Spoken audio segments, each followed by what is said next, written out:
So I wanted to ask you, what do you think of the cancer? What's the causation?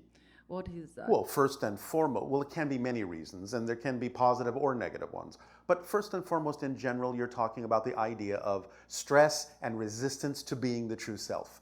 Because then the body is not certain who it is. And therefore, it starts to become something other because the person is trying to become something they're not. Therefore, the cancer reflects the idea of them being not themselves by turning into a foreign element. You understand? You mean the stress is... Stress, but the resistance of not being your true self.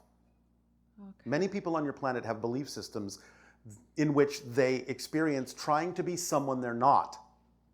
You understand? Most people on your planet are not being themselves. They're trying to be someone else. They're trying to be who other people think they should be. Do you understand? And when people try to be someone else other than who they are, they're sending a message to their body that they are not themselves. And therefore, the cells in the body become something other than themselves, become foreign and attack the body. Yes? Do you understand what we're saying? Kind of, not exactly understand. All right. Do you understand that you have a particular path that's true for you? Yes.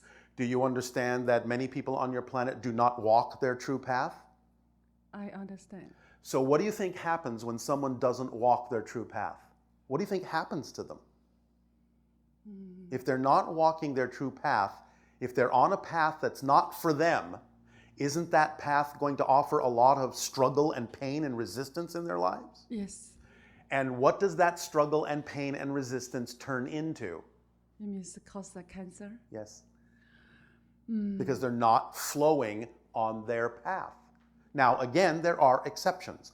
Sometimes people can create that not because they need to learn a lesson from it, but because someone else they know in dealing with them and interacting with them may need to learn a lesson from it. So you have to take it on a person-by-person basis as to why they may have created the cancer experience. But we're talking in general. Most people that create the idea of cancer in your society is because there is resistance to the natural self, and the body picks up on that and therefore turns into something else other than them. Yes? What is the, two of my clients, they are having the cancer now, they are having the chemotherapy and the radiation therapy. One, a good friend of mine, she had breast cancer 2 years ago. Yes. And after the treatment, the cancer cell disappeared. But now this year, 2 months ago, it's moved to the lung.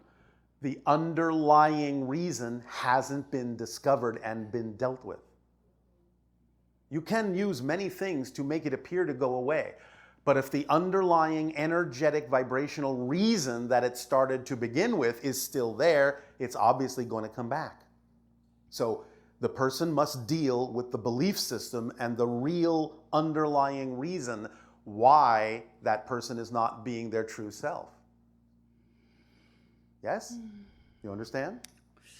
They need to deal with it mentally, spiritually, energetically to find out what they believe to be true about themselves.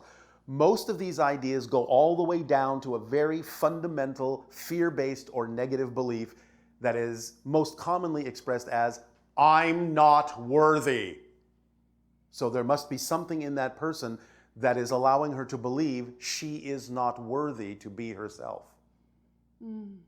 That's what has to be dealt with, as well as anything else that you might call a physical treatment. You have to deal with the source of why the body's out of alignment, which is always a belief system. It's always the energy of the belief. Yes? So the person has to deal with that as well. Otherwise, it'll just come back if they haven't dealt with it.